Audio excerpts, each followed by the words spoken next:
titre du message donc s'intitule « Ce que signifie être sauvé ». Ce que signifie être sauvé. Et nous lisons ce matin dans Matthieu, le premier chapitre, et à partir du verset 18. Matthieu, premier chapitre, verset 18. Donc directement au début du Nouveau Testament. Alléluia. Ce que signifie être sauvé. Matthieu 1, verset 18. Matthieu écrit en disant « Voici de quelle manière arriva la naissance de Jésus-Christ. Marie, sa mère, ayant été fiancée à Joseph, se trouva enceinte par la vertu du Saint-Esprit, par la puissance du Saint-Esprit, avant qu'ils eussent habité ensemble. » Problème, voyez, une jeune fille enceinte avant qu'ils soient mariés, qu'ils habitent ensemble. Joseph, son époux, qui était un homme de bien et qui ne voulait pas la diffamer, se proposa de rompre secrètement avec elle. Comme il y pensait, voici un ange du Seigneur lui apparut en songe et dit « Joseph, fils de David, ne crains pas de prendre avec toi Marie, ta femme, car l'enfant qu'elle a conçu vient du Saint-Esprit.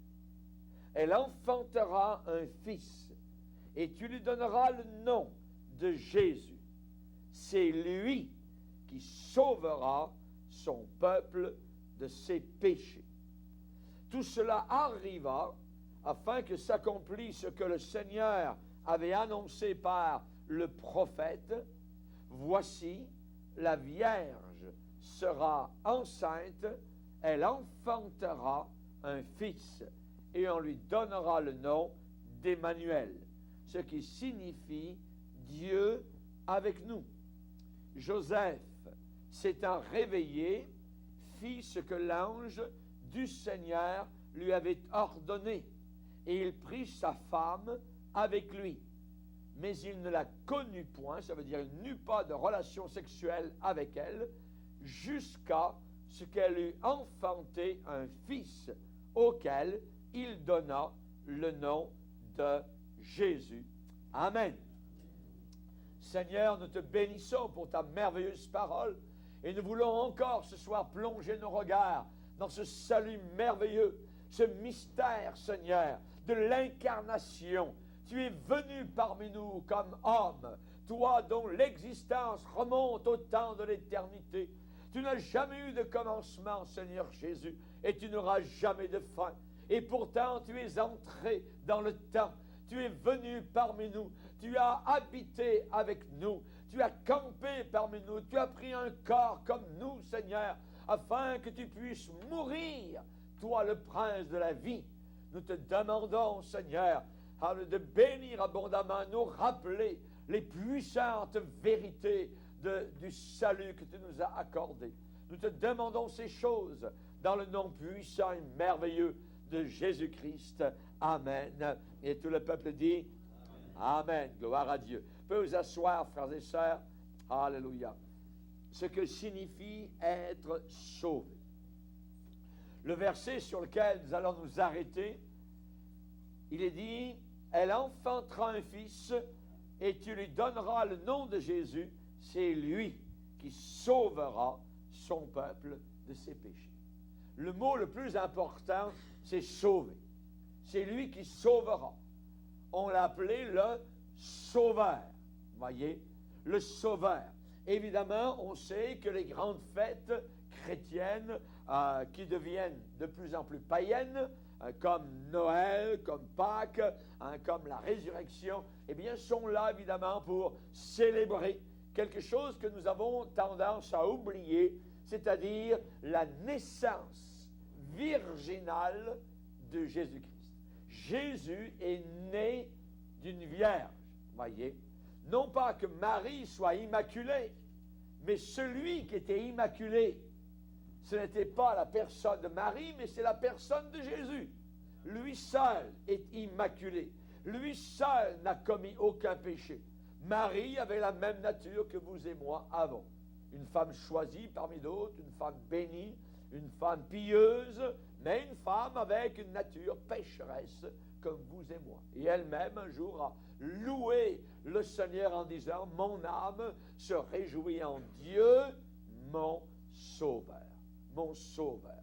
Marie, si elle était immaculée, si elle était sans péché, n'aurait pas besoin d'invoquer Dieu comme étant son Sauveur. Vous voyez? Mais elle aussi avait besoin du Sauveur. Alléluia. Gloire au Seigneur. C'est une parole certaine et entièrement digne d'être reçue que Jésus-Christ est venu dans le monde pour sauver les pécheurs. Il est venu me sauver. Il est venu te sauver. Alléluia. Et c'est merveilleux de plonger nos regards dans, comme la Bible dit dans Hébreux chapitre 2, un si grand salut. Ce n'est pas un petit salut, ce n'est pas un grand salut, c'est un si grand salut. C'est au superlatif, c'est magnifié, c'est immense, c'est merveilleux. Et comme le frère le disait ce matin dans sa prière, c'est immérité. Nous ne le méritons absolument pas. La Bible déclare la prédication de la croix est une folie pour ceux qui périssent. Mais pour nous qui sommes sauvés, c'est la puissance de Dieu. Il y a seulement deux catégories de personnes sur la terre. Ceux qui périssent, ceux qui sont perdus, les damnés, les incrédules, ceux qui refusent évidemment le plan du salut dans les termes de Dieu, sur les bases de Dieu, et ceux qui l'acceptent, ceux qui sont pardonnés, qui sont sauvés. Pour nous qui sommes sauvés, c'est la puissance de Dieu. Alléluia. Gloire au Seigneur. Si quelqu'un ne peut pas dire cette phrase-là, je suis sauvé, ça veut dire qu'il ne l'est pas. Si quelqu'un n'est pas capable de dire je suis sauvé, alléluia. C'est uniquement quand on est sauvé qu'on peut le dire. On n'a jamais pu dire cela auparavant de notre bouche. Je suis sauvé. Vous voyez? Et certains à qui on a témoigné souvent ont dit mais vous êtes bien arrogant, vous êtes donc bien orgueilleux de dire une chose semblable. Je suis sauvé. Non, au contraire, c'est parce que je suis assez humble pour recevoir, voyez, le cadeau que Dieu m'a fait, un salut que je ne mérite pas. Je suis venu à la croix, j'ai vu cet homme ensanglanté qui est Dieu en chair, et c'est lui par son sang qui a purifié tous mes péchés. Il faut être humble. Ce qui empêche beaucoup de personnes d'être sauvées, c'est leur orgueil. Trop orgueilleux, voyez, ils font des œuvres, ils essayent de gagner leur ciel. Et c'est ce que leur religion leur a enseigné, voyez. Toutes les religions de la terre, voyez, eh bien, il n'y a que deux sortes de religions sur la terre. Il y a la religion du salut de Dieu par la croix en Jésus et toutes les autres. Toutes les autres religions, c'est l'homme qui fait des bonnes œuvres, l'homme qui essaie de gagner les faveurs de Dieu. Mais on ne peut pas gagner les faveurs de Dieu. Elles nous sont données. Quand vous faites un cadeau à quelqu'un, voyez, la personne ne vient pas payer votre cadeau. Non. Vous seriez offensé. Au contraire, si quelqu'un a sorti un billet de banque pour essayer de payer, voyez, le cadeau que vous venez lui offrir. C'est la même chose avec Dieu. On ne peut pas payer Dieu pour son cadeau. On ne peut pas mériter le ciel. Alléluia. Et c'est une raison pourquoi ces événements, évidemment, Noël, la Pâque, la résurrection, l'ascension, ces événements, eh bien, sont commémorés depuis 2000 ans. On veut s'en souvenir, spécialement nous, dans le monde chrétien. Et l'incarnation, ça veut dire que Dieu est venu en chair sur cette terre. Ça a une signification immense pour tous ceux qui ont placé leur foi en Jésus-Christ. Et cela va affecter notre destinée éternelle. Notre destinée éternelle. J'ai été auprès de mourants chrétiens. Il y a une paix, il y a une joie. Généralement, les chrétiens sont là autour du lit, s'ils le peuvent, et on chante des cantiques. La personne, le frère ou la sœur bien-aimée chrétienne va entrer dans l'éternité. Alléluia. Moi-même, j'ai été prédicateur à beaucoup d'enterrements dans ma vie et j'ai ressenti pour un chrétien, une chrétienne, une immense joie. Alléluia, de pouvoir prêcher la bonne parole. Pourquoi? Parce que ça veut dire que le diable ne pourra plus avoir cette personne-là parce qu'elle a été fidèle jusqu'à la fin et maintenant, elle rentre dans la gloire éternelle. Mais c'est bien différent pour ceux qui ont simplement une religion. J'ai vu une personne en train de mourir qui serrait un crucifix de fer sur sa poitrine, qui s'accrochait, qui avait peur de mourir. Mon épouse, alors qu'elle a eu un séjour à l'hôpital, eh bien, durant toute une nuit, a entendu une personne crier toute la nuit. Une personne religieuse, une personne qui avait fait sa religion jusqu'au bout. Une personne qui avait des médailles autour, des médailles de Marie, des anges, de petit Jésus, de ceci et de cela. Et toute la nuit, la femme a crié, la peur de mourir. La personne descendait vers l'enfer. Sa religion ne pouvait pas la sauver. Voyez. Et au matin, il n'y avait plus de bruit. La personne était morte. Il m'a raconté, il n'y a pas tellement longtemps, un frère qui est allé à un enterrement. Et alors qu'il parlait avec la famille, les personnes qui étaient autour du lit ont ressenti une puissance diabolique alors que la personne est en train de mourir. Il y avait des êtres qui étaient là. Il y avait un froid. La personne a dit, je me sentais comme s'il faisait moins 25 degrés. Une froideur dans cette chambre. Voyez? Pourquoi? Parce que les démons venaient chercher leur proie. La Bible dit qu'il faut croire à Jésus-Christ, mais selon les termes de Jésus. Selon les termes de Jésus. Les choses de Satan sont toutes des choses ténébreuses, des choses de peur, des choses de terreur, des choses froides, glaciales, méchantes. Les choses de Dieu sont chaleureuses. C'est la paix, c'est la joie, c'est le retour à la maison du Père. Alléluia. Jésus a dit que votre cœur ne se trouble pas. Croyez en Dieu et croyez en moi. Il y a beaucoup de demeures dans la maison de mon Père. Si cela n'existait pas, je vous l'aurais dit. Alléluia. Merci Seigneur. L'incarnation. Jésus est venu parmi nous.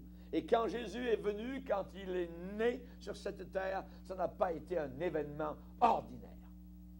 Ça a été un événement extraordinaire. Paul va dire aux Galates, quand les temps ont été accomplis, Dieu, le Père, a envoyé son Fils, né d'une femme, pour racheter. Pour racheter. Ça veut dire pour payer le prix du rachat.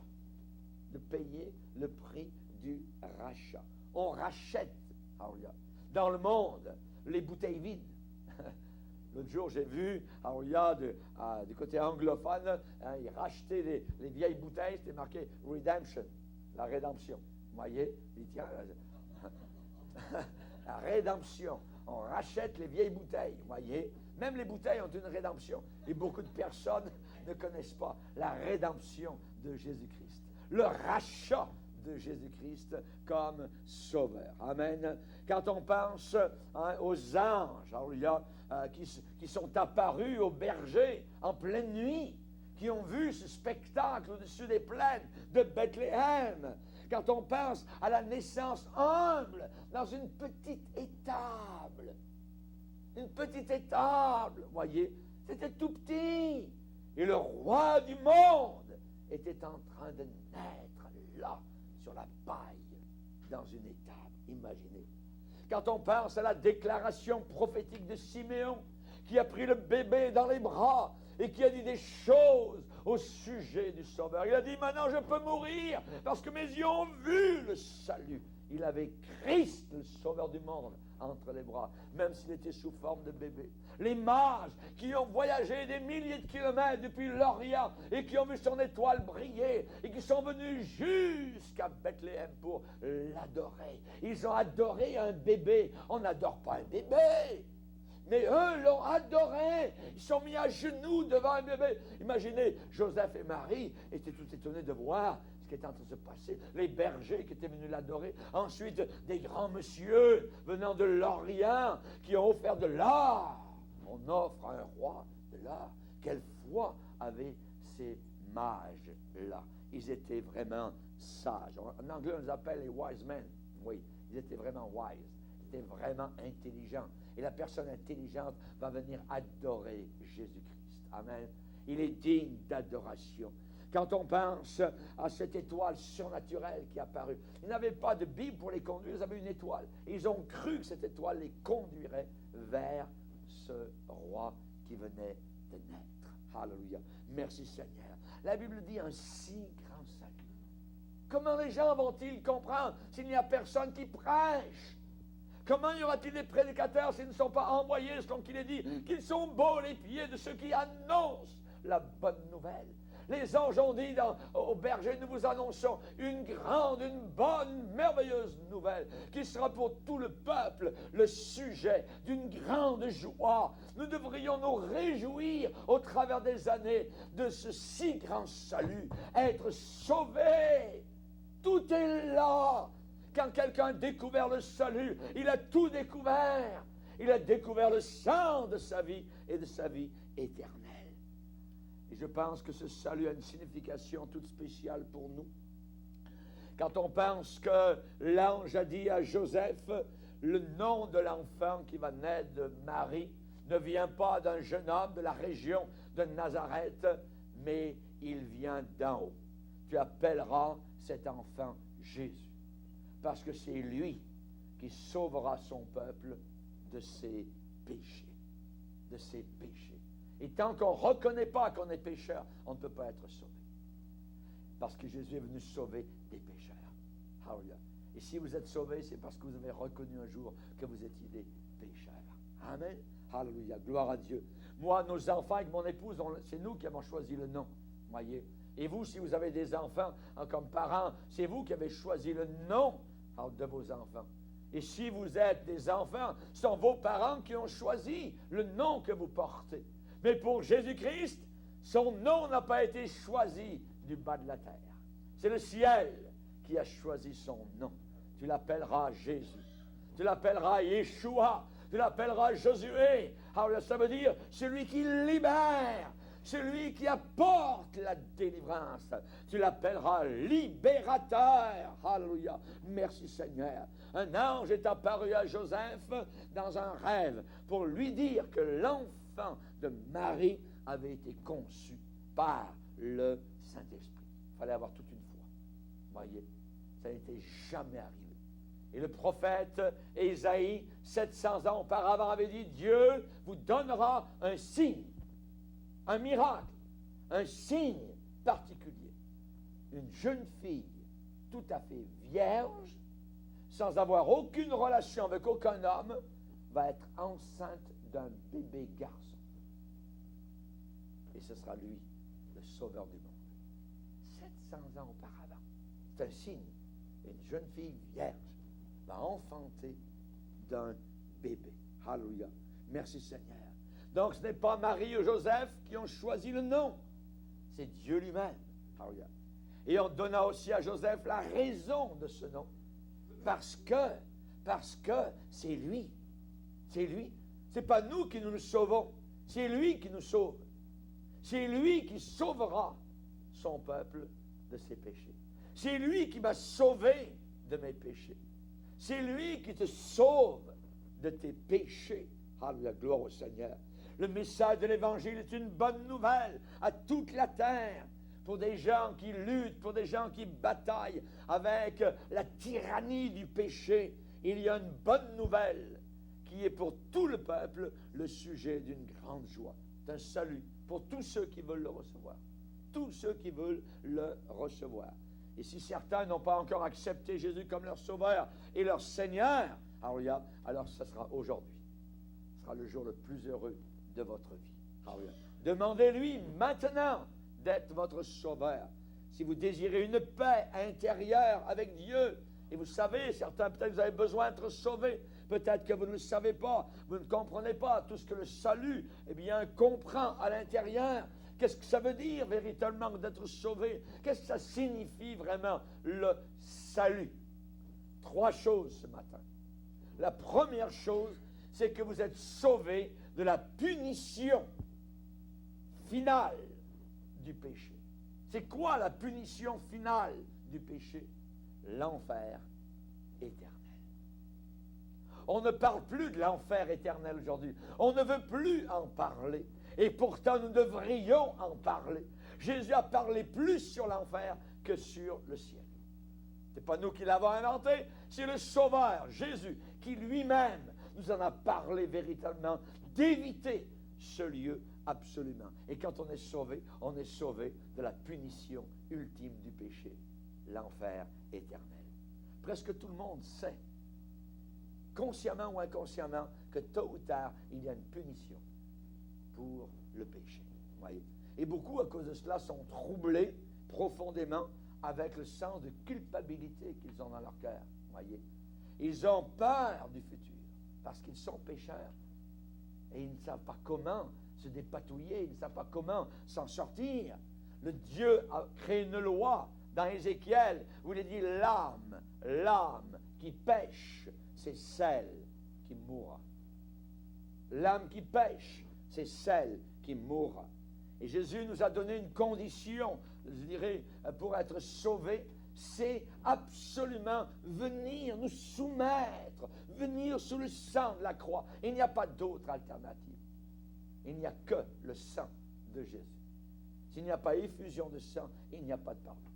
Il ne peut pas y avoir de pardon. Alléluia, gloire au Seigneur. Jésus a parlé dans un texte merveilleux de la Bible, dans le Nouveau Testament. Il a parlé de l'enfer spécialement. Il a cité le nom de quelqu'un qui était sauvé. Il a cité le nom, il n'a pas voulu, citer le nom de l'autre personne qui a eu de très belles funérailles, mais qui s'est retrouvée en enfer. Jésus a parlé de Lazare, qui a été sauvé. Il a parlé d'un mauvais riche qui a été perdu. L'homme riche sur la terre avait vécu avec une très grande attention uniquement sur les choses de cette vie terrestre. La Bible dit qu'il était vêtu de pourpre et qu'il menait chaque jour joyeuse et brillante vie. Oh, c'était merveilleux sur la terre, voyez. Et cependant, c'était un insensé. Parce qu'il n'avait aucune préparation pour la vie à venir dans l'au-delà. Aucune préparation. Il n'avait pas accepté le salut de Dieu. Il a découvert plus tard, mais cependant trop tard, qu'il y a une vie après la mort. Il y a une vie après la mort, une place de tourment pour ceux qui ont rejeté le salut de Dieu. Il n'y a pas de purgatoire où l'on souffre pendant un certain nombre d'années ou de millénaires, puis ensuite on s'en va au ciel. Ça n'existe pas, c'est une invention diabolique par les religions de la terre. Voyez? Non. Moment où l'on meurt, on va au ciel ou en enfer. Par rapport à ce que la personne a fait sur terre de Jésus, uniquement. Et lui, il a appris en enfer que la Bible était vraie. Quand elle dit, il est réservé aux hommes de mourir une seule fois. Un. Pas de réincarnation, pas deux, pas trois. Une fois. Voyez. Les gens vont dire, ah, mais dans ma vie antérieure, non, il n'y a pas de vie antérieure.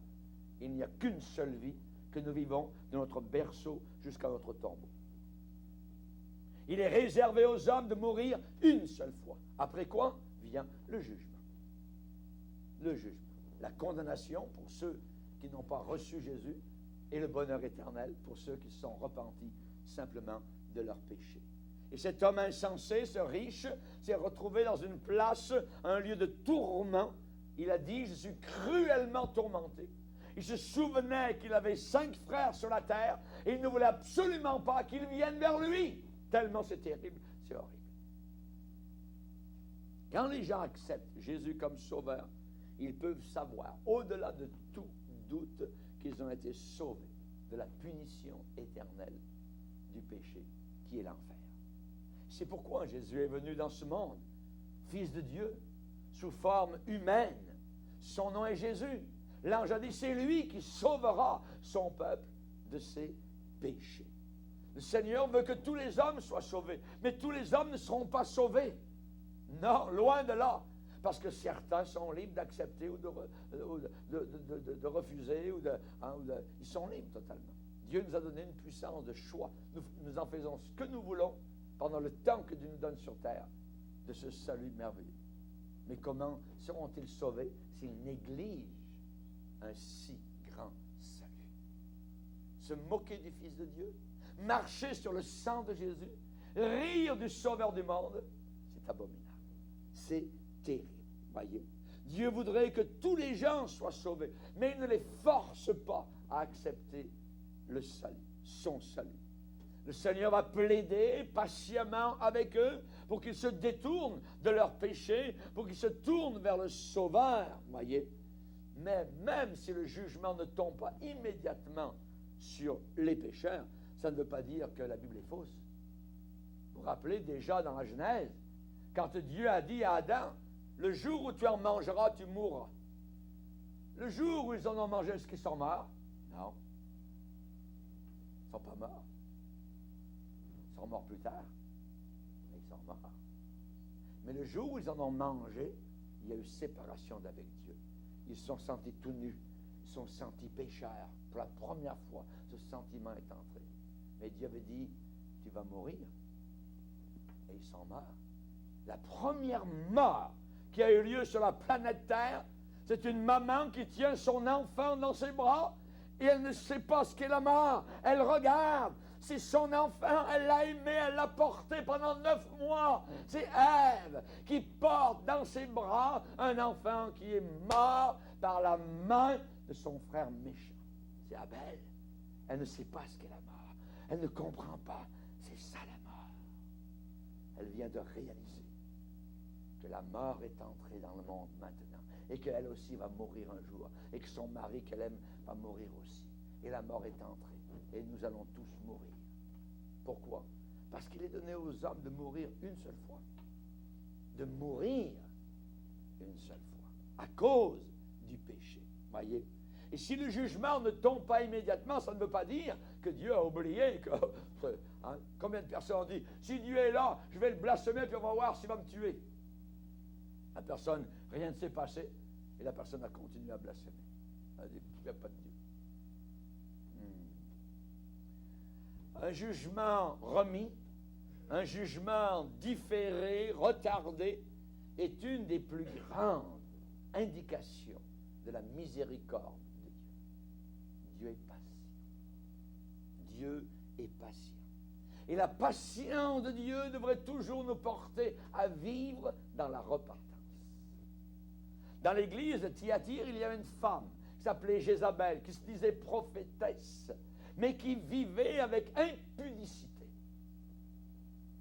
Et le Seigneur va dire, je lui ai donné du temps pour qu'elle se repente. Pour qu'elle se repente. Mais elle ne veut pas se repentir. Alors, je vais frapper de mort tous ses enfants. Elle ne veut pas se repentir. Je lui ai donné du temps. Dieu a donné du temps à Samson aussi. Il avait l'Esprit de Dieu qui venait sur lui et en même temps, il vivait dans le péché. Il convoitait les femmes, il allait dans les bars, il pouvait se coucher avec une prostituée un jour, avec une autre un autre jour, et l'Esprit de Dieu était toujours sur lui. Jusqu'au jour où l'Esprit de Dieu s'est retiré de lui et il ne le savait pas. Il a dit, je m'en tirais comme auparavant. Non, il ne s'en est pas retiré. Jésus est venu pour nous sauver de la punition du péché. Dès que quelqu'un accepte Jésus-Christ dans son cœur, dans sa vie, il est assuré d'être épargné de l'enfer. Mais il faut vivre ce que le Seigneur nous demande. Le Seigneur va dire dans Jean 5, 24, en vérité, je vous le dis, celui qui écoute ma parole et qui croit à celui qui m'a envoyé est passé de la mort à la vie. Et il ne vient pas en jugement. Il ne vient pas en condamnation. Il n'y a aucun chrétien qui sert le Seigneur, qui est sauvé par le sang de Jésus, qui va passer en condamnation. C'est écrit. Alléluia. Et c'est la raison pour laquelle un chrétien, en mourant, il y a beaucoup de pleurs peut-être autour par la parenté, mais en même temps, il y a une joie qui est là profondément dans le cœur. Alléluia. Pourquoi? Parce que la personne est sauvée de la punition ultime du péché qui est l'enfer. La personne va dans le ciel. Quoi que ce soit que vous ayez fait, il y a un salut pour tout le monde. Le Seigneur a dit, même si vos péchés sont comme le cramoisi, ils deviendront blancs comme la neige. Jésus a dit à la femme adultère, je ne te condamne pas, va et ne pêche plus. Vis une vie droite. Marche humblement devant ton Dieu, à petits pas. Vous voyez, nous ne sommes rien. Petite fourmi sauvée par la grâce de Dieu. Merci Seigneur. Alléluia.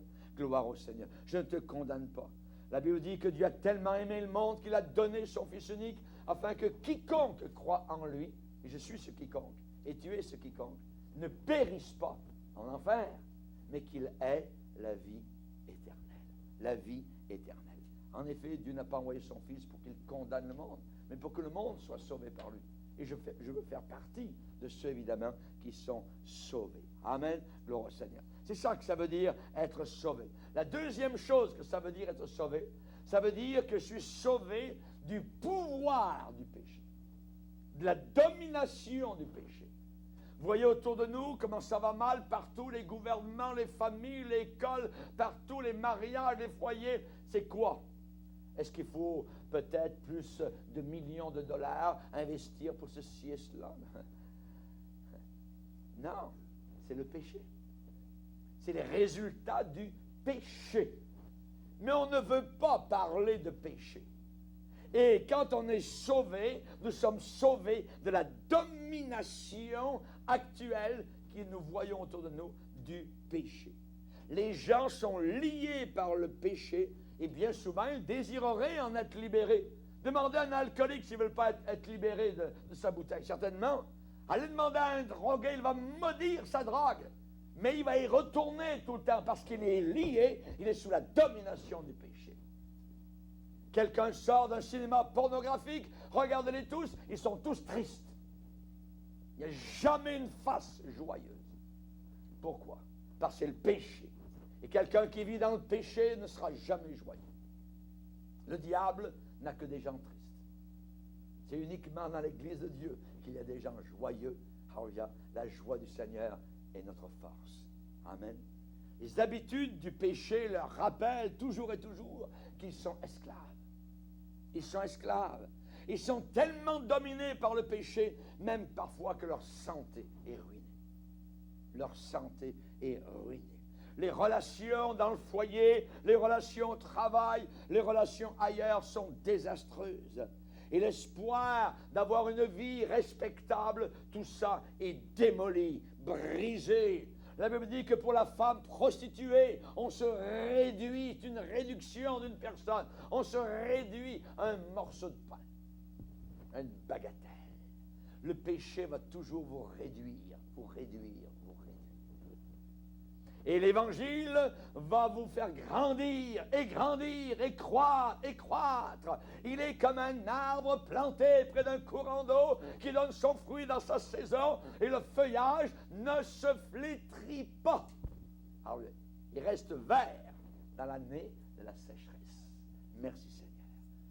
Chers amis, si vous vous trouvez dans cette condition, le message d'aujourd'hui est un message d'espoir pour vous.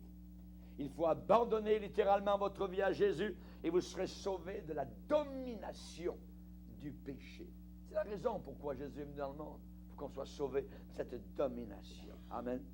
Veux-tu briser du péché le pouvoir? Amen. Briser du péché le pouvoir. Ça veut dire que le péché a un pouvoir. Le seul moyen, c'est le sang de Jésus-Christ. Alléluia. Merci Seigneur. Et beaucoup de personnes peuvent témoigner le fait que Jésus leur a donné la victoire sur le péché. On va lire un passage, si vous voulez bien, dans Romains chapitre 6, un très grand passage, qui est merveilleux. Romains chapitre 6, verset 12. Romains 6, 12, que le péché ne règne, ça veut dire qu'il ne soit pas le roi, que le péché ne règne donc point dans votre corps mortel. Et n'obéissez pas, ça veut dire désobéissez. Vous qui aimez bien désobéir, là, vous pouvez désobéir en masse. Vous voyez? Désobéissez à ses convoitises. Oui. Ne livrez pas vos membres au péché comme des instruments d'iniquité, mais donnez-vous vous-même à Dieu comme étant vivants, hein, de mort que vous étiez. Vous étiez morts dans vos péchés. Et offrez à Dieu vos membres comme des instruments de droiture, de justice. Car le péché n'aura pas de pouvoir. Le péché n'aura pas de pouvoir sur vous, puisque vous êtes non sous la loi, mais sous la grâce de Dieu. Amen. Combien de personnes peuvent témoigner leur vie auparavant, c'est des faillites complètes, mais il leur a été donné une sorte de capacité surnaturelle, une capacité venant de Dieu pour s'élever même au-dessus des tragédies du passé. Dieu leur a accordé cela. Ils ont vu une vie de défaite complète se transformer en une vie de victoire. Ça, c'est le miracle du Seigneur. Amen. Un drogué, délivré, un impur, délivré, un voleur, un menteur, un buveur, un criminel, changé littéralement par la puissance de Jésus-Christ. Si quelqu'un est en Christ, il est une nouvelle créature. Les choses anciennes sont passées. Voici que toutes choses deviennent nouvelles. Nous ne retournons plus dans le passé. Les psychologues aujourd'hui, même dans l'Église, veulent faire retourner les chrétiens dans leur passé. Non! La Bible dit, si quelqu'un est en Christ, il est une nouvelle créature. Les choses anciennes sont passées, terminées. Alléluia, gloire au Seigneur. Maintenant, la personne est une personne nouvelle. Merci Seigneur. Alléluia. Les esclaves du péché, hommes et femmes, sont libérés du contrôle du péché. Jésus a bien dit, vous connaîtrez la vérité vous affranchira, vous libérera. Il y a une libération. Amen. Gloire. Mais le contraire, c'est quiconque se livre au péché, s'abandonne au péché, est esclave du péché. Il est lié, il est esclave du péché. Alléluia. Gloire au Seigneur. Même vous qui êtes chrétiens, si vos amis ne vous le pardonnent pas, de les avoir désertés, alors qu'eux vivent encore dans leur péché, ils ne vous aiment plus. Combien de personnes ont dit, moi, mon driveway, ma cour de maison a été remplie les fins de semaine, ça arrivait avec les caisses de bière, ainsi de suite. Quand j'ai connu le Seigneur, plus personne. Tranquille, fin de semaine, il n'y a plus de voitures, plus personne qui vient me visiter. Vous voyez, ça a complètement changé. Pourquoi? C'est normal. Parce qu'ils continuent dans leur péché. Ils servent le diable et vous servez maintenant le Seigneur. Et ils ne vous le pardonnent pas. Et ils vous ridiculisent. Ils disent toutes sortes d'affaires à votre compte. Et ils prédisent, oh, ça ne durera pas. Tu vas glisser, tu vas tomber, tu vas te fatiguer de cette religion. Tu vas nous revenir un jour. Oui. Mais vous ne retournerez pas. Parce que la Bible dit, tu ne retourneras pas par le chemin de l'Égypte. Tu ne retourneras pas par ce chemin-là. Quiconque met les mains à la charrue et regarde en arrière n'est pas digne pour le royaume de Dieu. Souvenez-vous de la femme de Lot. Elle a regardé en arrière. Voyez, son cœur était à l'arrière et elle a été tuée. Alléluia, elle est morte, elle est devenue une statue de sel. Vous allez continuer, amen, dans une vie d'utilité, une vie de respect, et le jour de votre mort, oui, vous allez glisser. Mais vous allez glisser vers l'éternité, dans les bras, alléluia, de celui qui vous attend et qui a les mains percées. Alléluia. Nous le reconnaîtrons par la marque dans ses mains et dans ses pieds. Merci Seigneur. Que Dieu soit béni. Ça, c'est de la puissance. Alléluia. Gloire au Seigneur. Si vous bataillez aujourd'hui avec le péché, alors vous allez dire, que faire pour être sauvé de la puissance du péché? Eh bien, la Bible possède le message de délivrance et la Bible possède la réponse. Il faut se consacrer à Jésus-Christ. Il faut être sérieux avec le Seigneur. On ne peut pas avoir un pied dans le monde, un pied avec le Seigneur et s'attendre à avoir la victoire. Il faut être totalement consacré à Jésus-Christ. Offrez vos membres au Seigneur. Offrez votre corps à Jésus-Christ. Et c'est lui qui va briser les chaînes de fer, vos boulets qui vous lient littéralement. Vous ne pouvez pas lutter contre les démons. Ils sont bien trop forts que vous. Vous avez besoin de Jésus-Christ, de son sang. Vous avez besoin de l'avoir avec vous continuellement à vos côtés. Amen. Mais si vous allez dans le monde et vous déserte, le Seigneur ne vous suit pas dans le monde. Vous allez y aller tout seul. Alors il faut rester avec lui. Il faut rester dans le camp du Seigneur Jésus-Christ. Et le troisième aspect du salut, ce que ça veut dire qu'un jour, eh bien, non seulement, nous serons sauvés de la punition ultime du péché qui est l'enfer, non seulement actuellement, nous sommes sauvés de la domination du pouvoir du péché, mais un jour, alléluia, nous serons sauvés même de la présence du péché. Vous allez sortir tout à l'heure de la réunion et vous allez voir le péché partout encore.